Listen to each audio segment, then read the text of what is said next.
Mula sa first post mga kapatid, pag-usapan natin to. Ginagawa ng ating Pangulong BBM na China-proof etong Philippines. Sabi nga rito sa report mula rito sa first post, Marcos, China-proofing the Philippines. Kumbaga ginagawa tayong bulletproof o ginagawa tayong China-proof ng ating Pangulong Marcos. Sa anong paraan mga kapatid? Ito alamin natin itong report na to mula rito sa first post. Sabi kasi rito, Philippines signs new defense pact amid Beijing South China Sea aggression. Nagkaroon na naman tayo mga kapatid ng panibagong agreement dito naman sa New Zealand, kung saan sila naman ngayon ang panibago nating kaalyansang makakasama natin mga kapatid na magsagawa ng mga maritime exercises na mga balikatan, parang gano'n ang dating dito sa ating bansa mga kapatid. Diba? Napakarami na nating nakakasama. US, Japan, Australia, ngayon New Zealand mga kapatid. Alamin natin tong report na to mula rito sa first post. Samahan ninyo ko. Bago yan, huwag niyong kalimutan mag-subscribe. Click nyo na rin ang notification bell para ma-notify ka whenever na may mga bago tayong reaction video tulad nito. Alright, so wag na natin patagalin pa. Panoorin na natin to mga tol. And shifting focus to the Philippines, President Ferdinand Marcos Jr.'s government continues to expand the country's defense ties amid Chinese growing aggression in the region. In the latest, the Philippines signed a landmark defense pact with New Zealand. Yan, The agreement will allow the two nations to deploy troops on each other's soil. Yon. Etong etong kasunduan na pala to ay sa mapapayag na etong dalawang bansa natin ay mag-deploy ng ating kanya-kanyang mga sundalo sa kanya-kanyang lupa. So panibagong sakit na naman to ng ulo ng China. Hindi lang kasi talaga Pilipinas ngayon ang kalaban nila mga kapatid o posible nilang makalaban kapag ka nagtapang-tapangan na naman sila mga tol. Bakit? Kasi napakarami na nating kaalyado. Yun naman talaga dapat ang ginagawa natin kaysa naman makipagkaibigan lang tayo sa China tapos itakwil natin yung maraming bansa, which is ganun yung nangyari nung nakaraan, di ba? Halos itakwil na natin lahat mga tol tapos China lang yung niyakap natin kiniskis natin yung mga mukha natin sa tumbong nila mga tol Ganun ang nangyari ngayon eto. Dahil nga masyadong maramot etong China at ayaw magbahagi ng karagatan, akala mo sila lang ang anak.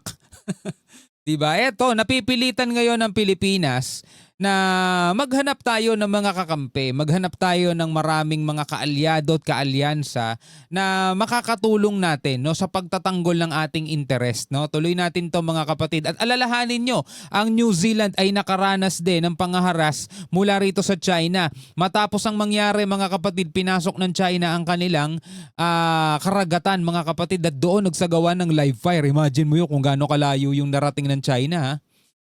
Easing the military cooperation amid what Manila and Wellington see as shared security concerns in the Indo-Pacific. The key defense pact between the Philippines and New Zealand comes amid Wellington's frequent criticism of Beijing's aggressive actions in the South China Sea. Tama. New Zealand maintains Chinese actions in the Indo-Pacific destabilize the regional security. Destabilize the regional security.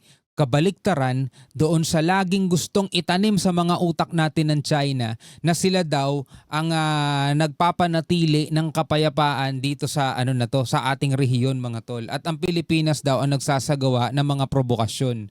Wala na talaga naniniwala sa kanila mga tol. Chinese actions in the Indo-Pacific destabilize the regional security, a sentiment widely accepted in Manila. There is a pronounced aggressiveness of China's expansionist agenda here. I believe that is so because if we believe some of the literature, the expansionism of China is part and parcel of a plan for legitimizing for President Xi Jinping to legitimize himself. The Philippines and New Zealand also agreed to elevate their diplomatic ties to a comprehensive partnership starting next year. This partnership, according to an official statement, will reflect the shared interests of the two nations in maritime security, disaster response, as well as the regional stability. Nice. With this, the Philippines now has visiting forces agreement with 4 countries: the United States, Australia, Japan, and now New Zealand. Ayan o, the United States, Japan, Australia, at ngayon, New Zealand, mga tol. Aba, napakarami na nating kakampi, no? In the face of frequent Chinese aggression in the West Philippine Sea, under President Ferdinand Marcos Jr., Manila has expanded its defense ties by tapping into both old and new partners. After signing defense pacts with Japan and now New Zealand, Manila aims to sign similar agreements with Canada as well as France. Ooh. The Philippines is reportedly in the last stages of negotiations with Canada to finalize a visiting forces agreement. Manila is also in talks to establish a similar defense agreement with France. Ngayon, itong ginagawa ng gobyerno natin, mga kapatid, ito ba'y nangangahulugan na paghahamon ng gera o ito'y nangangahulugan na para pigilan ng gera? Imagine nyo, mga kapatid, dali natin sa mas maliit na scale para mas maintindihan natin. Halimbawa, ikaw bully ka. Tapos, merong isang maliit na kinakayan-kayanan mo. Di ba? Pinabatok-batukan mo. Ang ginagawa ng maliit na yon, mga kapatid, unti-unti naghahanap siya ng kakampi. Kumuha siya ng kasama. Kumuha ulit siya ng kasama at mga malalaking kasama kasing lalaki mo. Ngayon, sa tingin mo ito ba'y paghahamon sa'yo o para palayuin ka at hindi mo na siya bulihin pa? Diba? Kung ikaw bully, mga kapatid, lalapit ka pa ba dun sa binubuli mo? Ang dami na niyang kasama. Makikipaglaban ka pa ba doon? Makikipag-away ka pa ba? Susugurin mo pa yun at sasabihin mo, nagtawag-tawag ka pa, mas lalo kitang bubulihin ngayon. Ganun ba gagawin mo? Hindi na. Aatras ka na, lalayo ka na, didistansya mo na sarili mo, may mga kasama ng malalaki. Ganun nung ginagawa ng Pilipinas. Diba? Nagtatawag tayo, naghahanap tayo ng mga kakampi nating malalakas, naghahanap tayo ng malalaking bansa, mga kapatid, mga makakapangyarihang bansa. Para mapadistansya natin ng China, para mapalayo natin sila, o kaya kung may balak man silang gerahin tayo, pigilan nila yung sarili nila. Bakit? Kasi ang dami nila makakalaban. Wala naman sigurong bansang gustong makuyog, di ba? Imagine mo, may Japan, may Australia, may Amerika, may New Zealand pa ngayong bago. Oh. Sinong bansa maikipaggera pag ganun? Di ba? Yun yung sinasabi natin.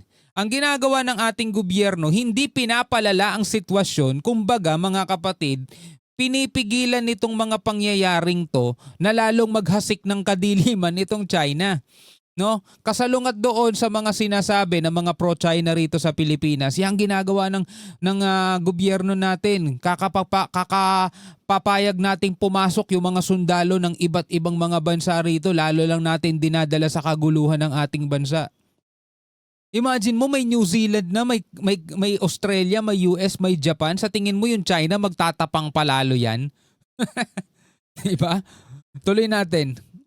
As the Philippines bolsters its security through defense pacts with the US, Australia, Japan, and New Zealand, Manila's message to Beijing is loud and clear.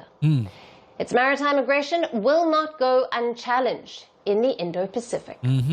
Greeting you with Alright, mga kapatid, bilang mga Pilipino, ano ang masasabi mo ngayon dito sa naging hakbang ng ating gobyerno?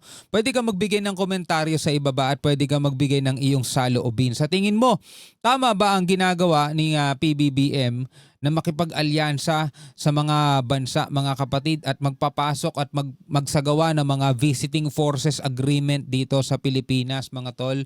Comment ka na lang sa ibaba kung sa tingin mong okay yan para lalong mapalayo ang China, mga kapatid, at pigilan nila sarili nilang maghasik ng lagim dito, di ba? No, comment ka sa ibaba, mga tol. Hanggang sa muli, ako nga pala si Shobaldi. Peace out.